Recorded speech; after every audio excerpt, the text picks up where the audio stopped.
자, 오늘은 창세기 41장 말씀 볼 차례입니다.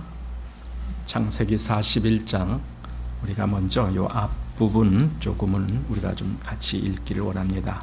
1절에서 8절 말씀, 1절에서 8절 여기까지는 우리가 같이 읽고 말씀을 나누겠습니다. 자, 같이 읽습니다. 만 2년 후에 바로가 꿈을 꾼즉 자기가 하숫가에 섰는데 보니 아름답고 살찐 7 암소가 하수에서 올라와 갈밭에서 뜯어먹고 그 뒤에 또 흉악하고 파리한 다른 7 암소가 하수에서 올라와 그 소와 함께 하숫가에 섰더니 그 흉악하고 파리한 소가 그 아름답고 살찐 7 소를 먹은지라. 바로가 곧 깨었다가 다시 잠이 들어 꿈을 꾸니 한 줄기에 무성하고 충실한 7 이삭이 나오고 그 후에 또 세약하고 동풍에 마른 7 이삭이 나오더니 그 세약한 7 이삭이 무성하고 충실한 7 이삭을 삼킨지라. 바로가 깬즉 꿈이라. 아침에 그 마음이 번민하여 보내어 애굽의 술객과 박사를 모두 불러 그들에게 그 꿈을 고하였으나 그것을 바로에게 해석하는 자가 없었더라.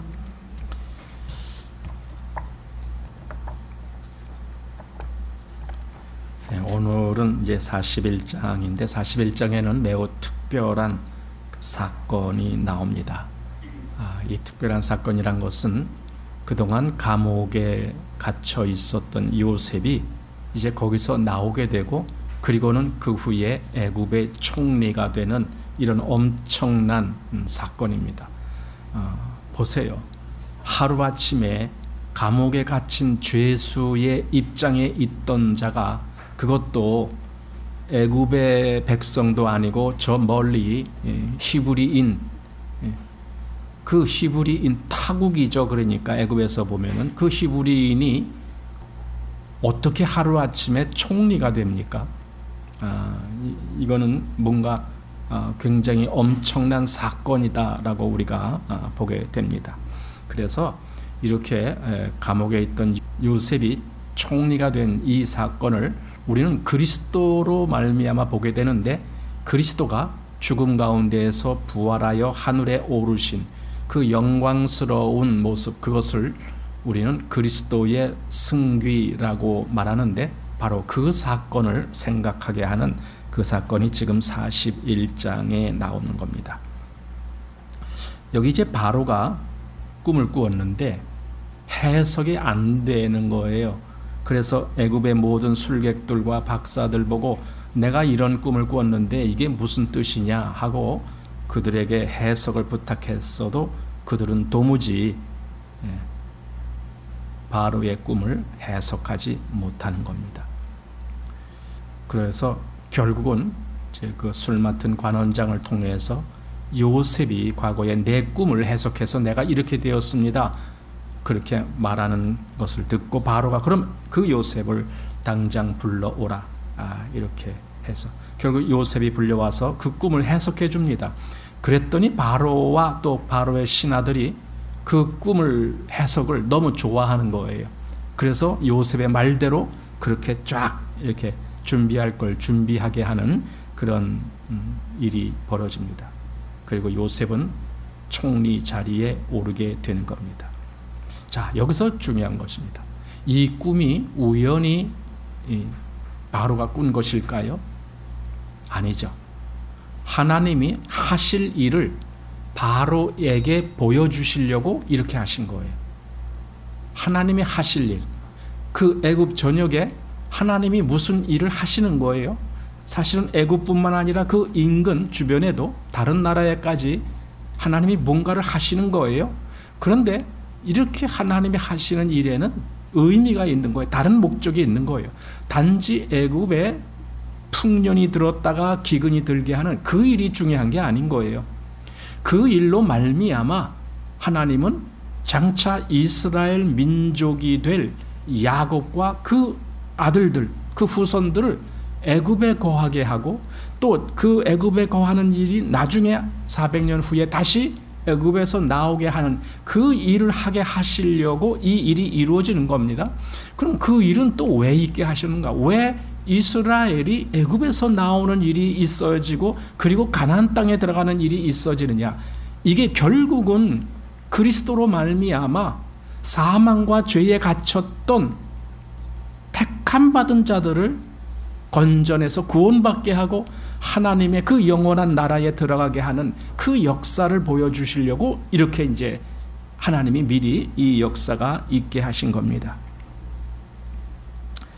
그래서 이건 하나님의 역사다. 꿈을 꾸게 하신 분도 하나님이시지만 그 꿈을 해석하게 한 것도 하나님이시잖아요.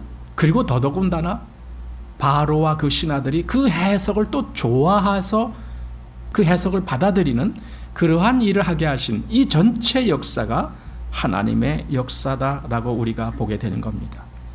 즉 이것은 한 사건에 머무는 것이 아니라 하나님이 계획하시고 말씀하시고 이루시기 위한 하나님의 일이다. 그렇게 봐야 이 41장을 옳게 보는 겁니다. 그래서 이제 요셉이 이 해석은 내게 있는 것이 아니라 하나님께 있습니다. 하나님이 하나님의 하실 일을 바로에게 보이신 것입니다. 이런 말을 계속 4번이나 반복해서 합니다. 한번 거기 보면 이렇게 됩니다. 먼저 16절에 요셉이 바로에게 대답하여 가로되 이는 내게 있는 것이 아니라 하나님이 바로에게 평안한 대답을 하시리이다. 그리고 또 건너서 25절 요셉이 바로에게 고하되 바로의 꿈은 하나이라 하나님이 그 하실 일을 바로에게 보이심이니이다. 또 28절 내가 바로에게 고하기를 하나님이 그 하실 일로 바로에게 보이신다 함이 이것이라.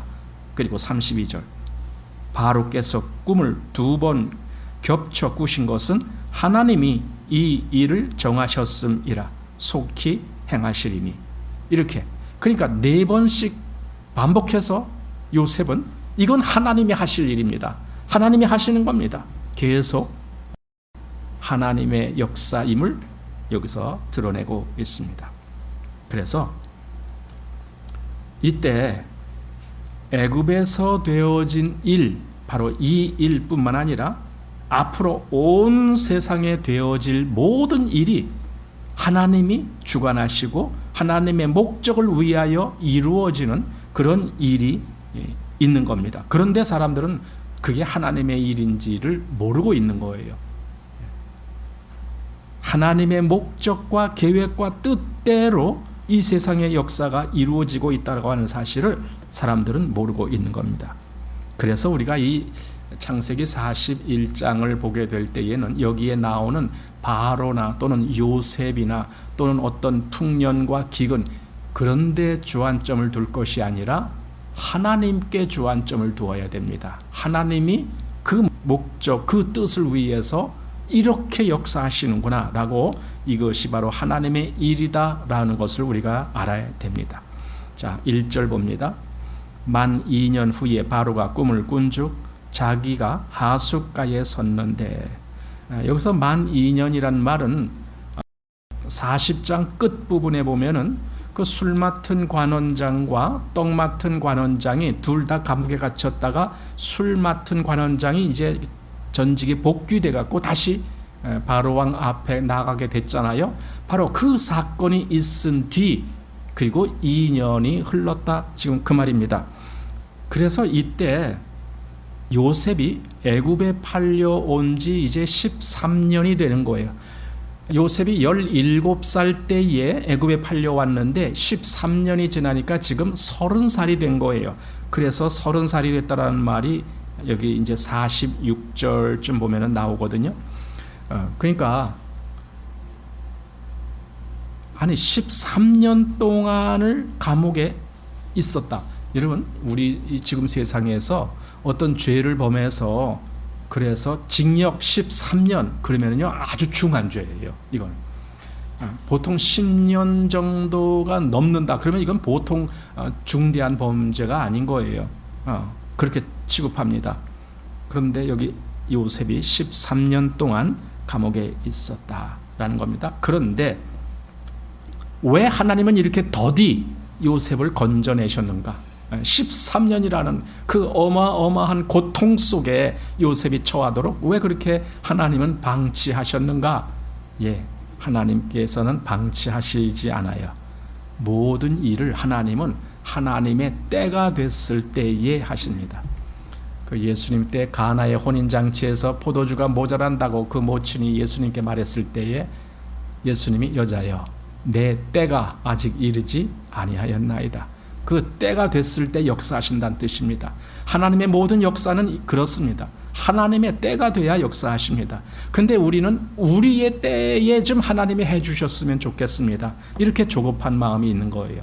내가 원하는 때, 그때 하나님이 딱 해주신다면 얼마나 좋을까 이렇게 생각하지만 하나님의 역사는 하나님의 때에 이루어집니다. 그래서 13년 동안을 요셉은 감옥에 있었던 겁니다. 자, 우리가 좀 전에 읽어본 대로 바로가 꿈을 꿉니다. 하필 왜 요때 그 꿈이 이루어졌느냐? 예, 이게 바로 하나님의 역사입니다. 하나님이 그렇게 하신 거예요. 바로가 꿈을 꿨는데 두 번을 연거푸 꿨습니다. 하나는 소의 꿈이고 하나는 이삭의 꿈입니다. 예, 여기 8절 보면은 이제 그걸 해석을 위해서 아침에 이렇게 바로가 했습니다. 아침에 그 마음이 번민하여 보내어 애굽의 술객과 박사를 모두 불러 그들에게 그 꿈을 고하였으나 그것을 바로에게 해석하는 자가 없었더라. 예, 당연히 해석할 수가 없죠. 물론 뭐 아무렇게나 그냥 뜯어 맞추는 식으로 그렇게 해석을 한다면야 뭐 아무렇게라도 해석이 돼서 아 그건 이걸 겁니다 저걸 겁니다 이렇게 할 수도 있지만 지금 누구 앞에서 바로 왕 앞에서 그렇게 엉터리로 해석했다가는 목이 달아나는 거죠. 그러니까 이 술객들과 박사들은 아무 말도 못하는 거예요. 자기가 확실히 아는 거 외에는 아무 말도 못하는 거예요. 그들이 왜 이 꿈을 해석하지 못하였는가?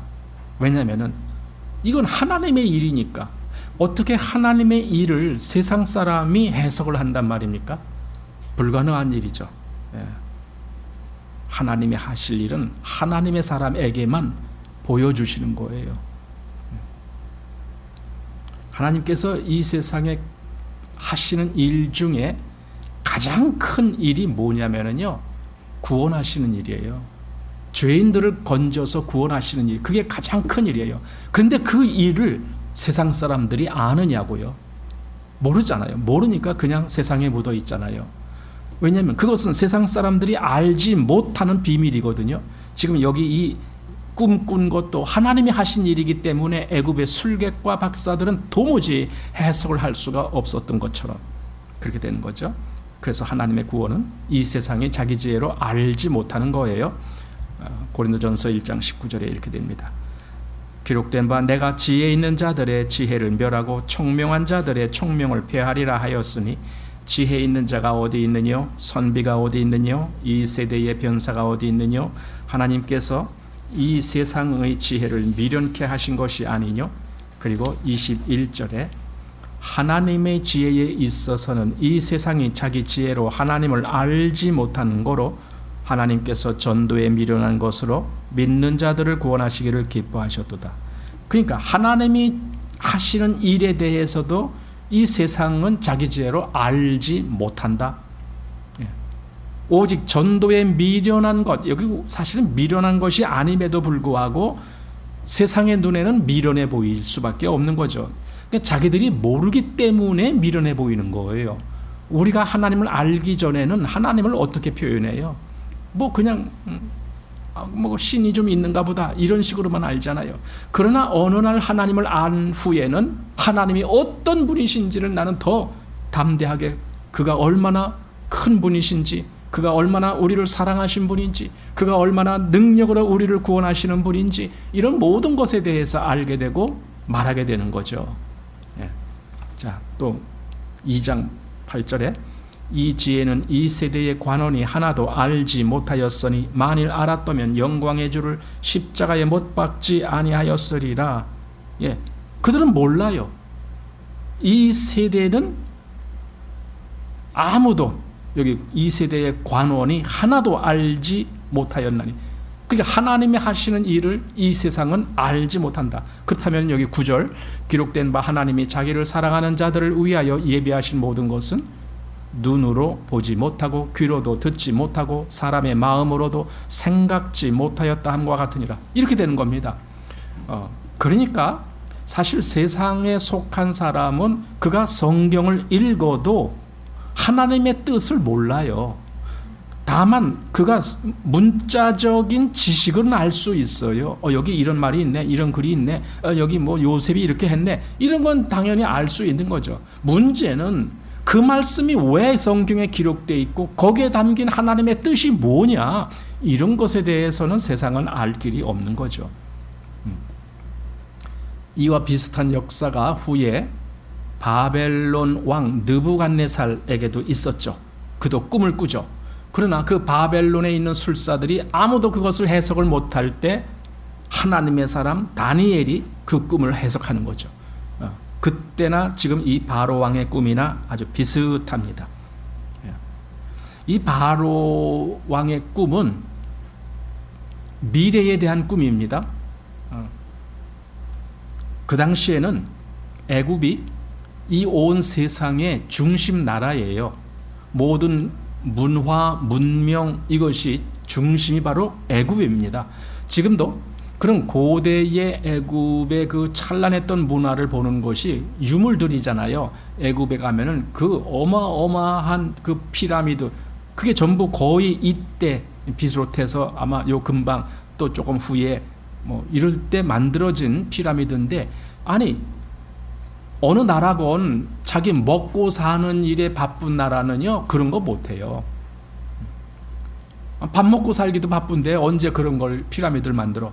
그럼 그런 걸 만들었다는 것은 넉넉하고 모든 것이 풍족하고 또 그것을 지을 만한 충분한 어떤 그 과학적인 그런 지혜들이 있었기 때문에 그런 것을 만드는 거거든요. 그러니까 그 당시에는 이 애굽이 한마디로 이 온 세상을 대표하는 나라요, 세상의 중심이다, 그겁니다. 그런데 그 나라에 7년 동안 풍년이 듭니다. 이것은요, 이 온 세상이 그 7년이라는 그 충만한 수가 차기까지는 세상은 세상이 왕노릇한다, 그 말이에요. 하나님이 허락하신 거예요. 이 세상에 그 어떤 충만한 그 어떤 것을 사람들은 누립니다. 지금도 사람들이 그러잖아요. 지금 문명이 발전하니까 너무 편해 하면서 막 좋아하고 먹을 것도 이렇게 많고 뭐 이런 얘기들 하잖아요.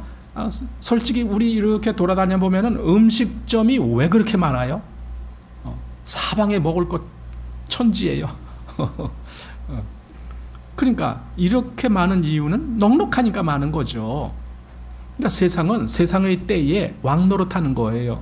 그러나 중요한 것은 그 7년이 찼을 때 이제는 흉년 7년이 오는 거예요. 이건 의미적으로 우리가 지난번에 요한계시록을 하면서 이 7이라는 개념이 무엇인 줄 알았죠? 그건 완전히 뭔가가 완성되고 이루어지는 기간입니다. 그래서 그것을 하나님의 수라고 말합니다. 그러니까 이제 7년 풍년, 이 세상이 그 어떤 정해진 기간 동안 풍요를 누리는 그것이 있지만 그 후에는 7년 흉년이 온다는 것은 이건 완전한 멸망을 이야기하는 거예요.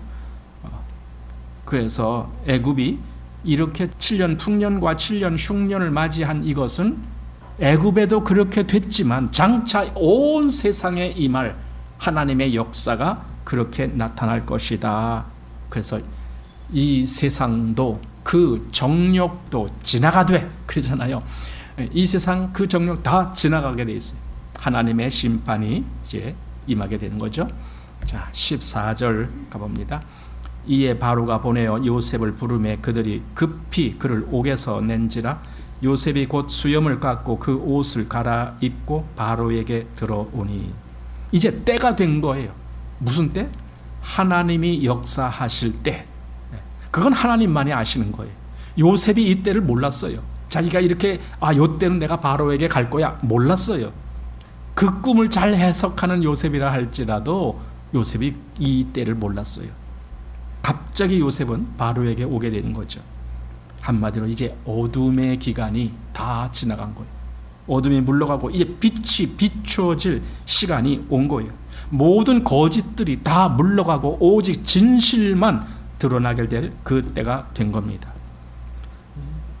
요셉은 그의 감옥에서의 옷을 벗고 이제 왕 앞에 서는 옷, 당연히 그것은 깨끗하고 뭔가 정상적인 그런 옷이겠죠. 그런 옷을 갈아입었습니다. 여러분, 우리 주님도 옷을 갈아입으신 것을 압니까? 우리 주님이 무덤에 내려가실 때에는 수의를 입었습니다. 그런데 그가 부활하실 때에는 그 수의를 거기다 그냥 놔뒀어요. 그럼 뭐예요? 새 옷을 다른 옷으로 갈아입으셨다. 아니, 예수님이 벌거벗은 채로 다녔어요? 그거 아니잖아요. 새 옷을 입으셨어요. 예수님이 여기 그 부활하시기 그 이전에 미리 제자들에게 장차 예수님이 어떠한 모양이 될지를 미리 보게 하신 적이 있죠. 베드로, 야고보, 요한 이렇게 세 제자를 데리고 그 우리가 말하는 변화산상에 올라가셔서 거기서 제자들에게 예수님의 모습을 보여주는데 너무나 찬란한 모습을 보여주죠. 마태복음 17장 2절, 저희 앞에서 변형되사 그 얼굴이 해같이 빛나며 옷이 빛과 같이 휘어졌더라. 이렇게 되는 거죠. 그러니까 예수님도 그 수의는 무덤에다가 그냥 놔두시고 새 옷으로, 이 빛나는 옷으로 갈아입으신 그런 모습입니다. 그래서 그게 바로 지금 요셉이 감옥에서의 옷을 다 벗고 왕 앞에 서는 그 새 옷으로 입은 그 모습을 우리가 그렇게 보게 됩니다. 이 사건에서 우리는 요셉을 감옥에서 나오게 한 이가 누굽니까? 바로 왕? 아닙니다.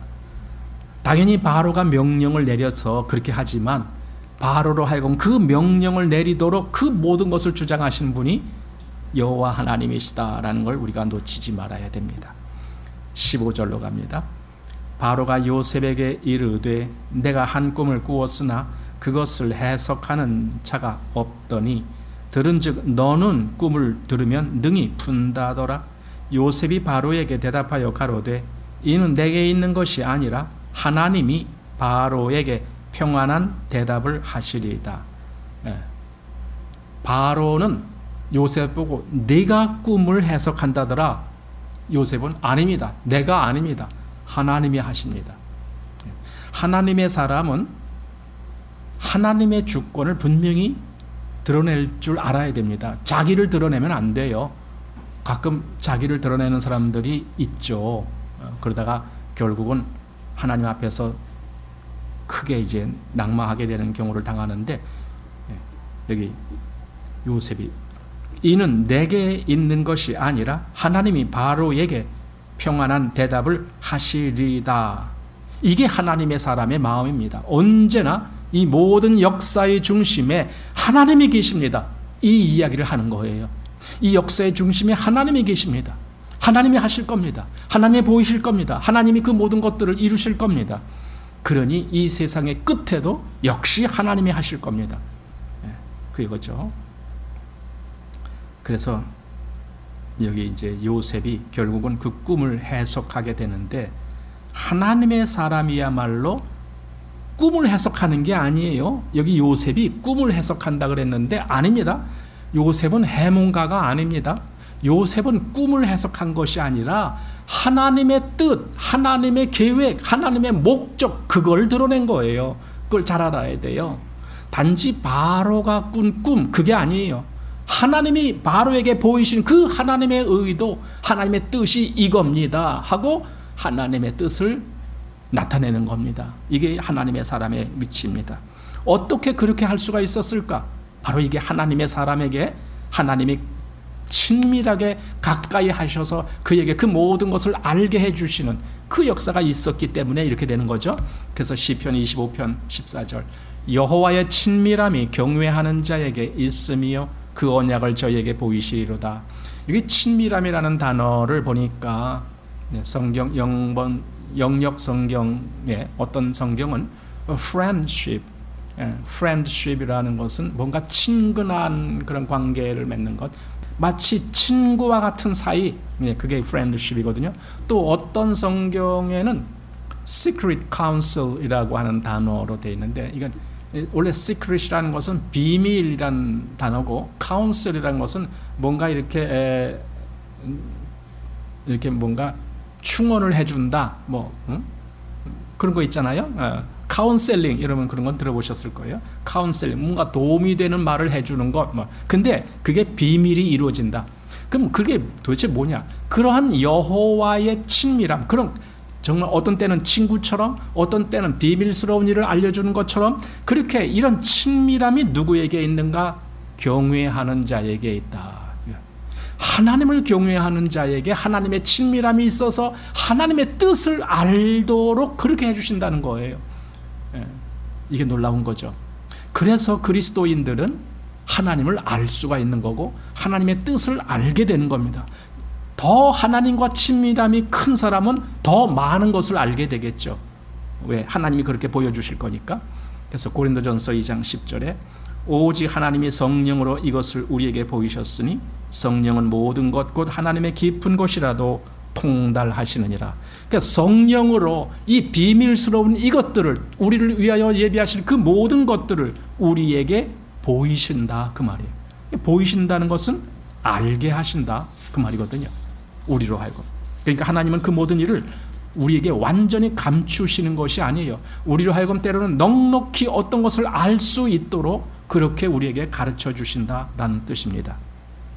그래서 여기 요셉이 비록 바로의 꿈을 해석을 했지만 요셉의 이 행위는 바로의 꿈이라는 것이 아니라 하나님의 뜻을 해석을 해서 나타내 보이신 거다. 이렇게 우리가 보는 겁니다.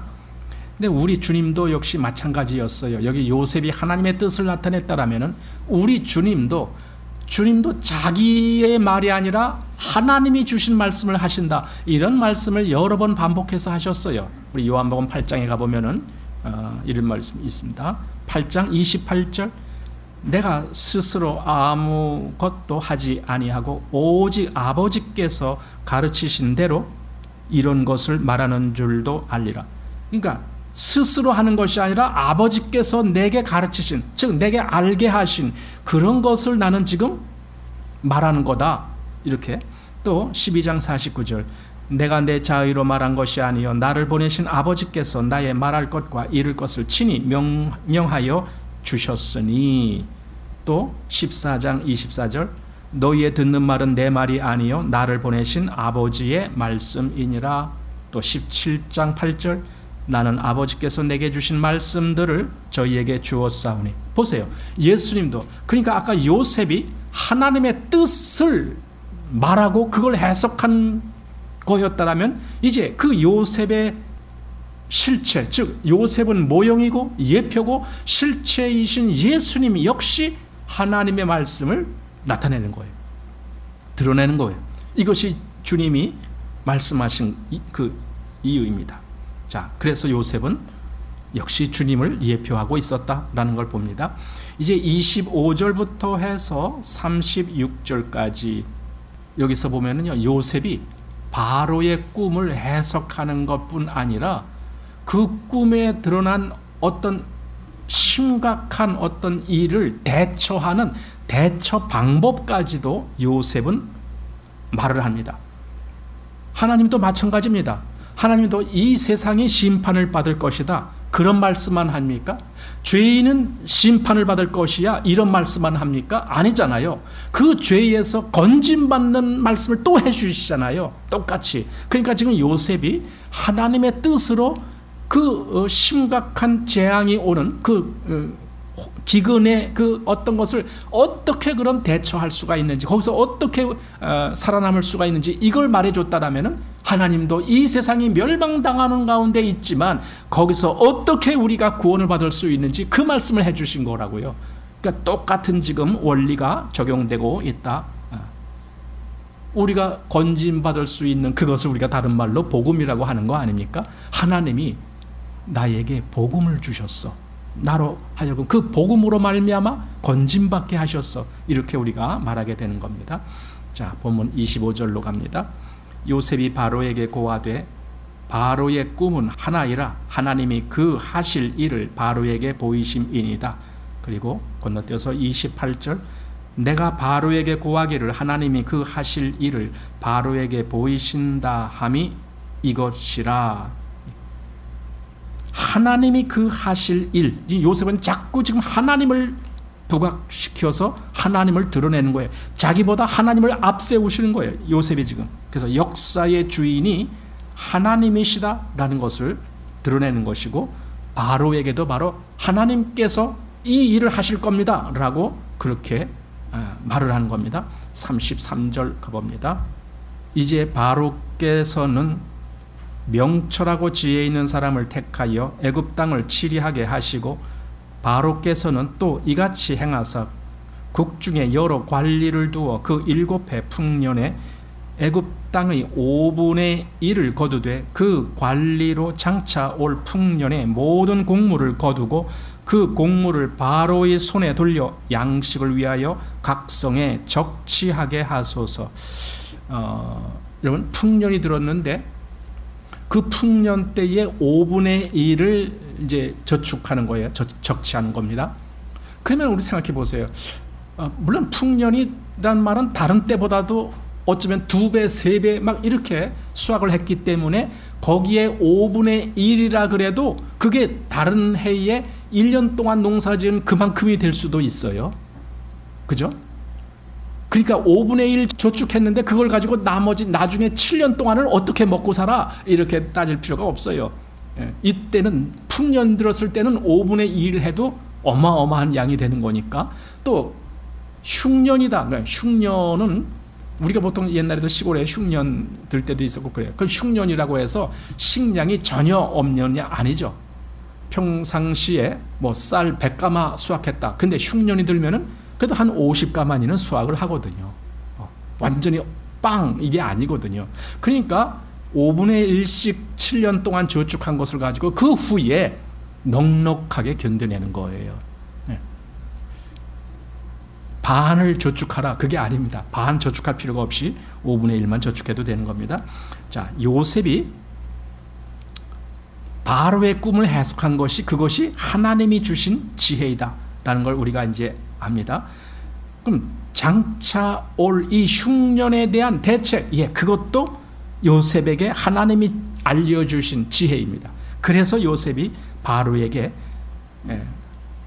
그 말을 했던 것이고, 그렇다면 이 세상에서도 역시 장차 임할 그 영원한 심판과 진노에서 피할 그 방법, 그거 역시 하나님이 우리에게 알려주신 것이고, 우리가 그 방법을 누구에게 전한다라면은 하나님이 내게 알려주신 것을 나는 또 요셉처럼 전하는 거예요.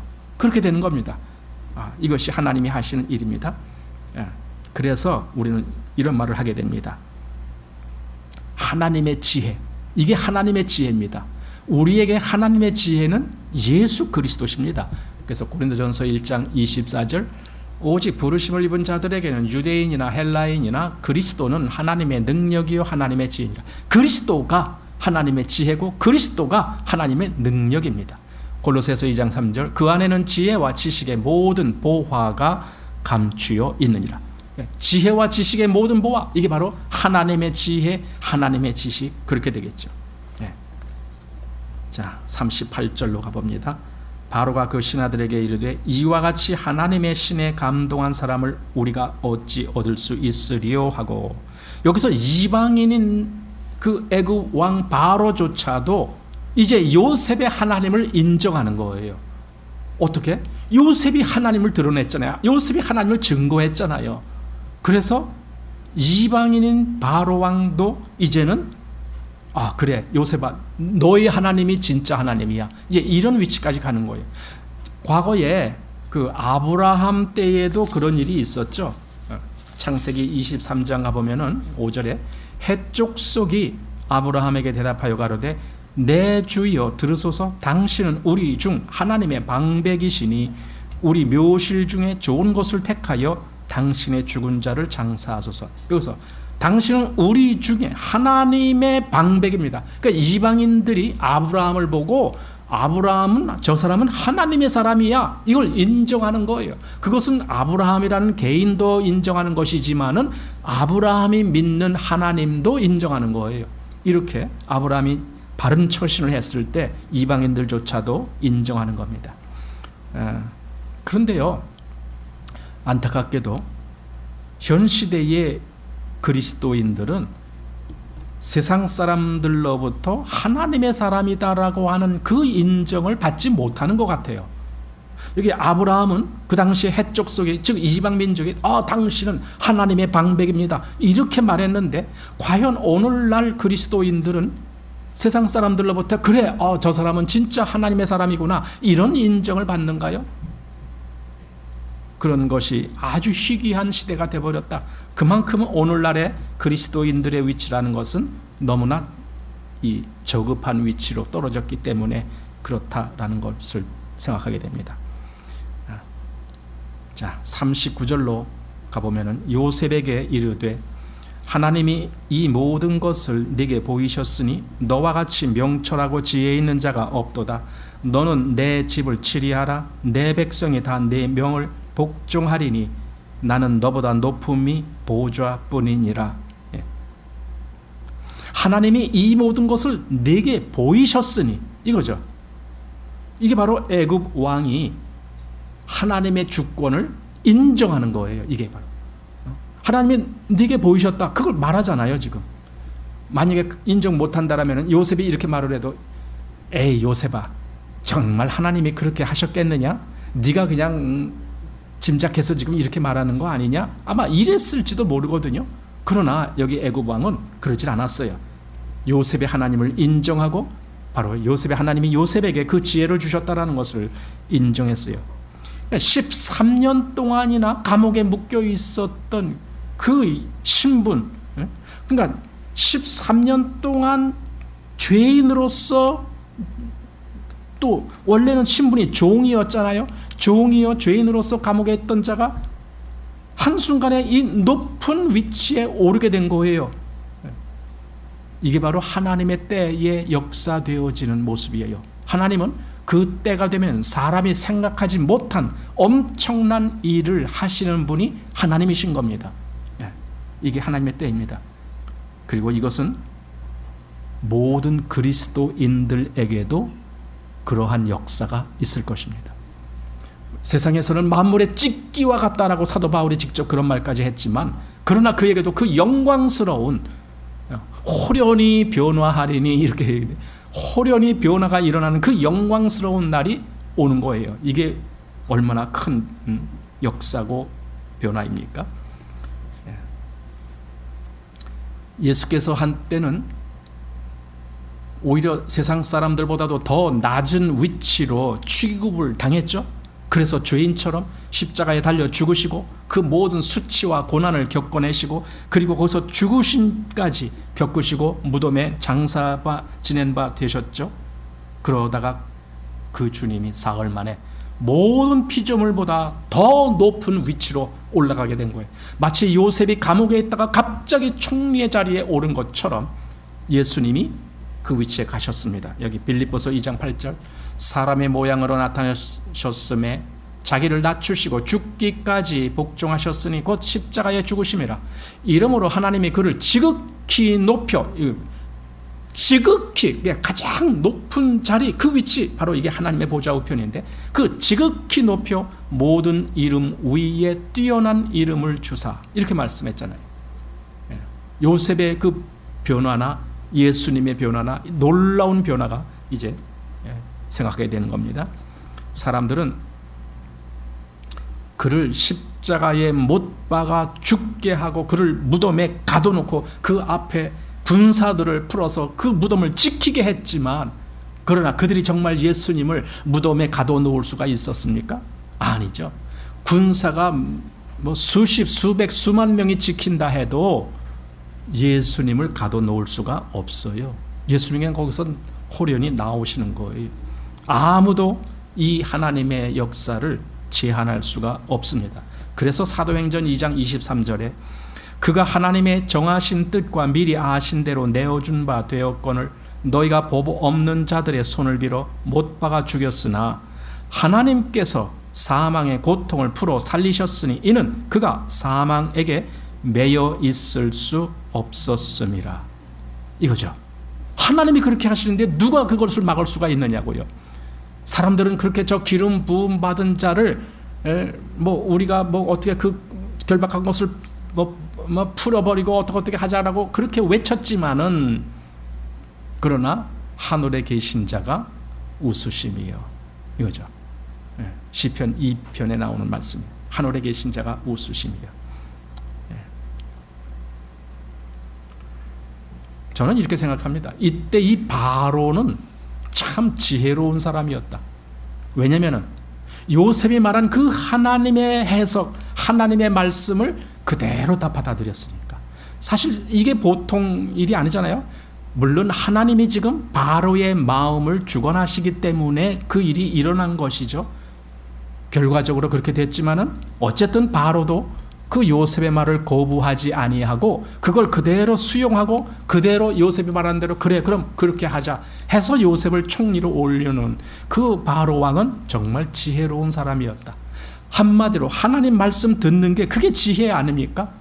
잠언서 9장 10절에 여호와를 경외하는 것이 지혜의 근본이요 거룩하신 자를 아는 것이 명철이니라. 여기 여호와를 경외한다. 경외한단 말이 뭡니까? 이걸 다른 말로 아주 쉽게 한다면 그 말씀을 듣는 거예요. 그 말씀대로.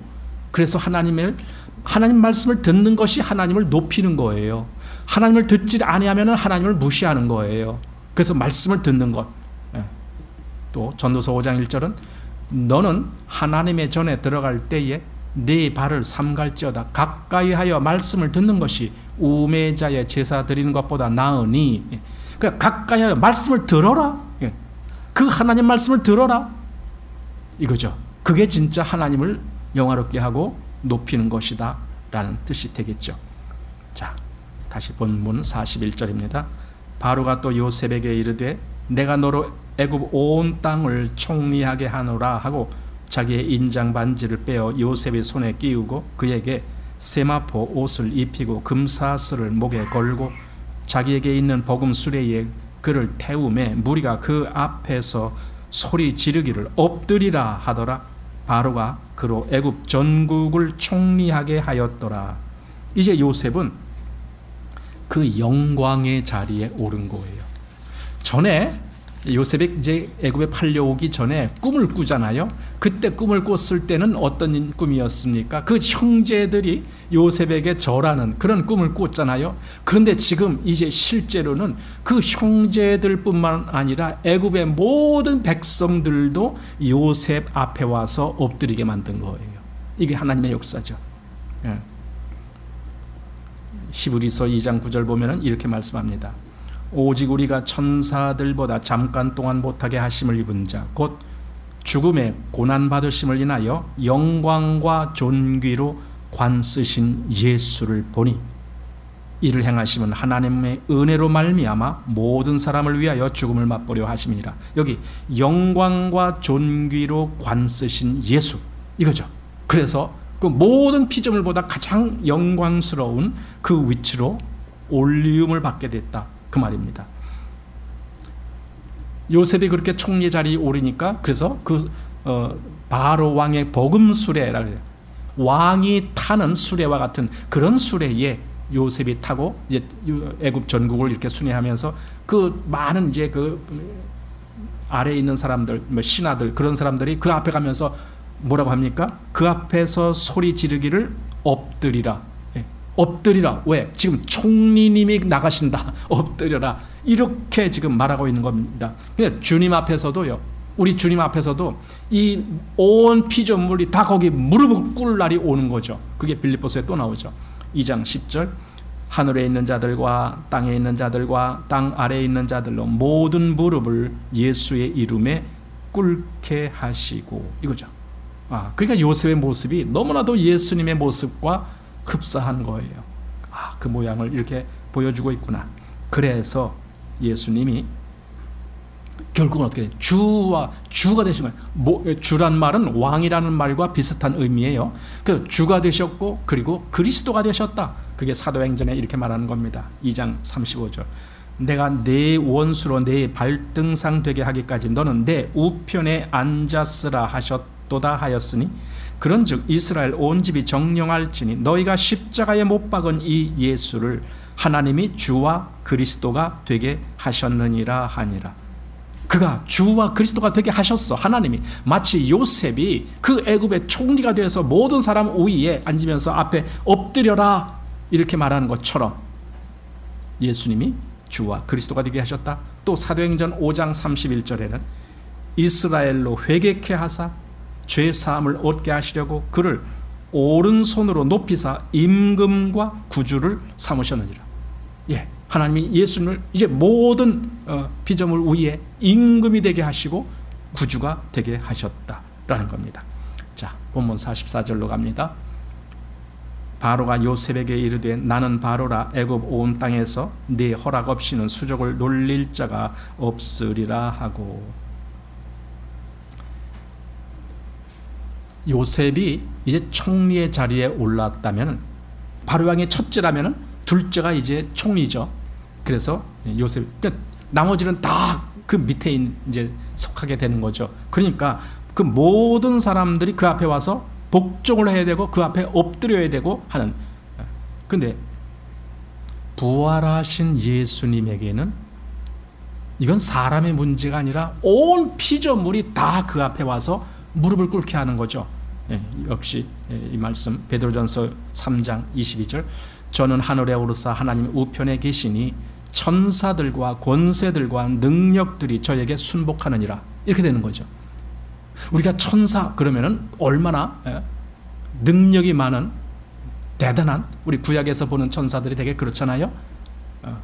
사람들이 함부로 어떻게 접근하지 못하는 그런 위엄을 갖춘 천사들인데, 그런데 여기 예수님이 지금 부활하셔서 능력의 보호자 우편에 계시는 그때는 이제 천사도 그 앞에 와서 다 복종을 해야 되는 거예요.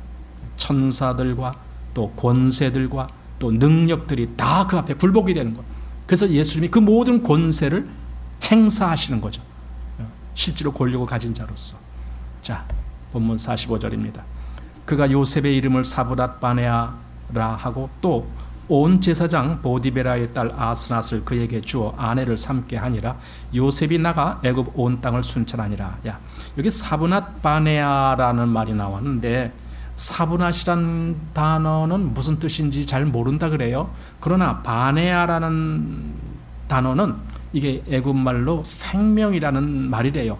그래서 아마 사브낫 바네아 할 때는 아마 이런 뜻일 것이다 라고 학자들이 이제 해석을 하는데, 뭐냐면 생명의 구원자 혹은 생명의 구주, 아마 그런 뜻일 것이다. 그게 사브낫 바네아예요. 그러니까 바로가 요셉에게 그 새 이름을 준 거예요. 너는 우리를 살린 자야, 우리를 죽음에서 건진 자야. 아마 그런 의도로 사브낫 바네아란 이름을 주지 않았을까, 이제 이렇게 보는 겁니다. 근데 요셉에게 이런 새 이름이 주어졌던 것처럼 우리 주님도 그 주님의 이름이 높임을 받은 거죠. 빌립보서 2장 9절이죠. 이러므로 하나님이 그를 지극히 높여 모든 이름 위에 뛰어난 이름을 주사, 예수님에게 뛰어난 이름, 모든 이름보다 더 높은 이름이 예수님에게 가도록 그렇게 하나님이 하셨다라는 의도입니다. 자, 그 다음에 이제 보디베라의 딸 아스낫을 아내로 주었다 이렇게 말합니다. 그 애굽의 태양신을 이제 호칭할 때 라라고 라. 그래서 보디베라 할 때 그 라가 그 태양신입니다. 그래서 보디베라란 뜻은 태양신이 주신 자다, 이런 의도가 있어요. 그래서 아마 제사장 하니까 그렇게 이름을 붙였는지 어쨌든 그래서 보디베라. 근데 그 보디베라의 딸 아스낫이라고 합니다. 이 아스낫이라는 이름도 그 애굽의 여신 넷에게 속한 자다는 뜻이에요. 넷, 그게 아스낫 할 때 그 끝에 낫이라는 단어가 넷라는 그 단어, 거기서 나온 단어래요. 그래서 그 애굽의 여신 넷에게 속한 자란 뜻으로 아스낫이라고 부르는데, 그를 이제 요셉의 아내로 준 거예요. 참 우리는 아니 요셉에게 왜 그 이방 여인이 아내로 오게 됐는가? 그것도 거기 그 이방 신을 섬기는 그 제사장의 딸을 그렇게 하게 했는가? 이런 걸 좀 이제 좀 의아해할 텐데 우리 한번 생각해 보겠습니다. 우선요, 바로가 제사장의 딸을 요셉의 아내로 준 것은요, 그건 요셉을 왕의 신분처럼 높여서 취급을 하는 거예요. 왜냐면은 실제로 그 당시에 이 왕족들의 그 아들들이 장가갈 때는요, 그 신부를 제사장 딸들 중에서 데려다가 신부를 삼는다 그래요. 그러니까 지금 요셉에게 제사장의 딸을 신부로 맡게 해줬다는 것은 지금 바로가 요셉을 왕족의 신분으로 높였다, 그런 뜻이 일단 되는 겁니다. 그 다음에 이제 중요한 것은 이겁니다. 요셉이 총리라는 그 영광된 자리에 오른 후에, 그 후에 이제 아내를 맡는 거예요. 그것이 무슨 뜻이냐면요, 예수님도 부활하셔서 영광된 위치에 오르신 후에 그때 비로소 아내가 등장하는 거예요. 그 아내가 누구예요? 교회예요. 그래서 예수님의 영광 받으신 후에 비로소 오순절에 그 예수님의 이름으로 우리에게 오신 성령님께서 교회를 이루시고, 그 교회는 장차 그리스도의 신부가 되도록 그렇게 이제 하나님의 뜻이 펼쳐진 겁니다. 그러니 요셉이 영광을 받은 후에 그렇게 이방 여인으로 아내를 취했듯이 예수님도, 그 교회는 처음에는 유대인 속에서 교회가 시작됐지만 결국 유대인들은 복음을 배척하는 민족이 되고, 그 복음이 이제 이방인으로 와서 이방인들이 그리스도의 신부로 교회가 되는 거예요. 그 모습입니다.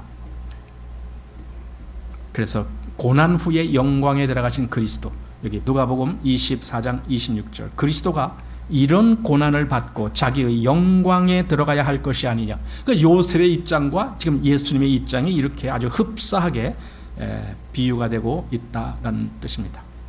그리고 이제 그가, 그 아스낫이 두 아들을 낳아요. 그래서 그 두 아들을 낳았는데 그 두 아들이 그냥 이방에서 아들을 낳았다 그렇게 하는 것이 아니라, 이 두 아들을 나중에 야곱은 그게 바로 내 아들이다, 이렇게 자기 아들의 입적을 시키는 거예요. 거기다 하나가 되게 하는 거예요. 우리 창세기 48장 이제 다음에 보겠지만 거기 미리 보면 이렇게 되어 있습니다. 5절, 내가 애굽으로 와서 네게 이르기 전에 애굽에서 네게 낳은 두 아들 에브라임과 므낫세는 내 것이라. 예, 내 것이라. 그러니까 내 아들이다. 이렇게 이스라엘로 하나가 되게 하는 그런 지금 말을 야곱이 지금 하는 겁니다. 이것은요, 교회가 그래요. 교회가 처음에 유대인들 속에서 복음이 전해지고 유대인들 속에서 그리스도인들이 나오고 했지만, 결국 그 복음이 이방인에게로 가서 이방인 속에서 이제 그리스도인들이 나오고 하니까 나중에 결국은 성경이 무슨 말을 하냐, 그 유대인과 이방인이 하나가 되는 얘기를 해요. 그게 에베소서에 나오는 말이에요. 중간에 막힌 담을 허시고 둘을 하나로 이렇게 했다. 그래서 그러니까 영적인 한 이스라엘이 된 거예요. 그게 하나님의 나라고 지금 그렇게 인정이 되는 겁니다. 자, 그래서 여기 에베소서 2장 13절, 이제는 전에 멀리 있던 너희가 그리스도 예수 안에서 그리스도의 피로 가까워졌느니라. 그는 우리의 화평이신지라 둘로 하나를 만드사. 여기서 둘은 유대인과 이방인, 이 둘입니다. 근데 그게 하나가 되는 겁니다. 교회는 이 하나가 되는 겁니다. 그래서 중간에 막힌 담을 허셨다라는 뜻이 됩니다. 즉 이제 요셉이 이방 여인 아스낫과의 사이에서 낳은 에브라임과 므낫세가 이스라엘과 하나가 된 것처럼, 그리스도로 말미암아 이제 교회가 된 이방인들이 바로 이스라엘과 하나가 되는 겁니다. 이것이 바로 아스낫이 요셉의 신부이듯 교회는 그리스도의 신부가 되는 겁니다. 자, 본문 46절입니다. 요셉이 애굽 왕 바로 앞에 설 때에 30세라. 그가 바로 앞을 떠나 애굽 온 땅을 순찰하니. 그러니까 요셉은 17세에 팔려갔고 여기 30세에 비로소 이제 총리가 된 그 13년 동안을 감옥에 있었습니다. 그리고는 그럼 여기서 30세에 말하자면 제 위치로 가서 그가 그 일을 감당하는 그 위치로 됐잖아요. 그런데 예수님도요, 30세쯤 해서 공생애를 시작하셨어요. 우리 누가복음 3장 23절에 예수께서 가르치심을 시작할 때에 30세쯤 되시니라 그랬잖아요. 그러니까 요셉이 바로 앞에 나가서 결국은 애굽 온 땅을 다 두루 행하면서 총리로서의 일을 한 거나, 예수님이 이제 공생애를 하면서 뭐 유대 땅 또는 그 옆에 요단강 건너편 땅까지 다 돌아다니면서 그 공생애를 시작하신 그때의 나이가 30세예요. 그러니까 요셉하고 상당히 흡사한 면이 있죠.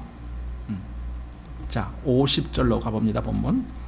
흉년이 들기 전에 요셉에게 두 아들을 낳되 곧 온 제사장 보디베라의 딸 아스나시 그에게 낳은지라. 요셉이 그 장자의 이름을 므낫세라 하였으니 하나님이 나로 나의 모든 고난과 나의 아비의 온 집 일을 잊어버리게 하셨다 하며, 차자의 이름을 에브라임이라 하였으니 하나님이 나로 나의 수고한 땅에서 창성하게 하셨다 하였더라. 여기 이제 므낫세란 이름은 여기 해석한 대로 하나님이 나로 나의 모든 고난과 나의 아비의 온 집을 잊어버리게 하셨다. 그걸 다 그 고난을 잊어버리게 하셨다. 한마디로 과거 청산이에요. 이게 과거에 그 고통스럽고 힘들었던 그 모든 것을 다 잊게 하셨다. 그 억울한 일을 당했던 것, 또 종노릇했던 것, 감옥에 갇혔던 것, 뭐 이런 모든 것, 형들에 대한 그 어떤 원망스러운 일, 또 보디발의 그 아내가 유혹했던 그러한 끔찍한 일, 뭐 이런 것에 대한 그 모든 것들을 다 이제 잊어버리는 거예요. 또 에브라임이라는 말은 나로 나의 수고한 땅에서 창성하게 하셨다. 이건 이제 미래에 대한 미래의 번영을 보게 하는 거예요. 결국 요셉이 그 두 아들의 이름을 므낫세와 에브라임이라고 한 것은 하나님이 그렇게 하셨고 또 하나님이 그렇게 하실 것이다라는 하나님의 주권을 인정하는 그러한 의미에서 두 아들의 이름을 그렇게 지었다라고 보게 되는 겁니다. 자, 이제 본문 54절입니다. 요셉의 말과 같이 7해 흉년이 들기 시작하며 각국에는 기근이 있었으나 애굽 온 땅에는 식물이 있더니. 이게 애굽뿐만이 아니라 그 인근 다른 나라 여기 각국에 기근이 있었으나, 그러니까 주변에 특별히 그 어디입니까? 팔레스타인 지역, 지금 이제 그 야곱과 그 아들들이 살고 있는 그 가나안 지역, 거기도 아주 흉년이 심했다는 거예요. 극심했다는 거예요. 그러니까 정말 어디 다른 데 가서 식량을 얻어오지 못하면은 이제 죽을 지경이 되는 거예요. 그 정도로 심각한 흉년이 들었다라는 겁니다. 그래서 결국은 애굽으로 가게 만드는 거예요. 이게 하나님의 뜻이 이루게 하시려고. 자, 57절 보십시오. 각국 백성도 양식을 사려고 애굽으로 들어와 요셉에게 이르렀으니 기근이 온 땅에 심함이었더라. 온 땅은 애굽 그 주변 전체가 다 그렇게 됐다. 결국 이 일로 인해서 야곱 가족이 애굽으로 가게 되는 거고, 그리고 그 역사가 결국은 그 전에 아브라함에게 약속하신 하나님의 말씀대로 바로 애굽에서 400년 동안 종노릇할 그 일이 이제 시작이 되게 하기 위해서, 물론 요셉 때에는 종은 아니었지만 그 후에 이제 종이 되고, 그리고는 거기서 400년 후에 하나님이 그들을 건지셔서 약속의 땅인 가나안에 들어가게 하시는 그 역사를 하시려고 지금은 다 이렇게 가나안 땅에 들어가게 하셨다라는, 바로 기근이 그 역할을 한 거예요. 자, 우리가 이제 이 41장을 보면서 우리 세상에서는요, 어떤 큰 일이 날 때도 있고 또 작은 일이 일어날 때도 있고 이런 온갖 일들이 있지만, 중요한 것은요, 바로 그 일들 속에는 하나님의 뜻과 목적과 계획이 있다라는 거예요. 어떤 일이 이루어질 때 하나님이 주권자신 거예요. 물론 하나님이 어떤 악한 사람들에게는 그 악함으로 인해서 그 합당한 보응을 받게 하시는 그런 역사가 있을 것이지만은, 궁극적으로 하나님은 하나님의 목적을 이루시기 위해서 그 일이 있게 하시는 거예요. 근데 우리는 그걸 잘 몰라요. 그 일이 금방 결론이 나질 않기 때문에. 왜 그렇습니까? 아까 얘기했지만 하나님의 때가 와야만이 결론이 나는 거예요. 그러니까 우리는 그 중간에 있다가 어쩌면 우리가 죽을 때까지도 그 결과를 보지 못하고 죽을 수도 있어요. 하지만 우리는 그걸 알아야 돼요. 내가 비록 그 결과를 보지 못했어도 하나님은 하나님의 일을 하시는 거야. 하나님이 지금 이 일을 통해서 결국 하나님의 뜻을 이루실 것이야. 그러니까 우리가 이 하나님의 말씀에 내 마음을 두었다라면은 비록 내가 결과를 보지 못했다 할지라도 나는 그걸 믿을 수가 있는 거예요. 어쩌면 우리가 죽음을 맞이할 때까지도 예수님이 재림을 하시지 않을 수가 있어요. 그 전에 재림하실 수도 있어요. 설령 재림하시지 않았다 할지라도 우리 마음에는 그 믿음이 있는 거예요. 그래서 주님은 반드시 다시 오실 것이다. 반드시 다시 오실 것이다. 그 믿음이 있기 때문에 우리가 설령 주님이 여기 이 땅에 임하신 것을 보지 못하고 죽었다 할지라도 우리는 전혀 그것 때문에 하나님 너무 하시네, 하나님이 왜 나에게 그것도 안 보여주셨네, 이런 거 불평할 필요가 하나도 없는 거예요. 우리가 살건 죽건 간에 하나님의 뜻은 그대로 이루어진다라는 걸 그렇게 믿고 있다라면은 우리가 이 땅에서 어떤 사건을 맞이할 때 전혀 두려울 게 없는 거예요. 하나님을 믿고 있는 사람에게는. 여기 요셉이라고 하는 한 사람, 그를 통해서 되어져 가는 일을 보면서 우리에게도, 우리라고 하는 한 사람 개개인 속에서 되어져 가는 일 속에서도 하나님은 그 일을 하실 것이고 그 목적을 이루실 것이고,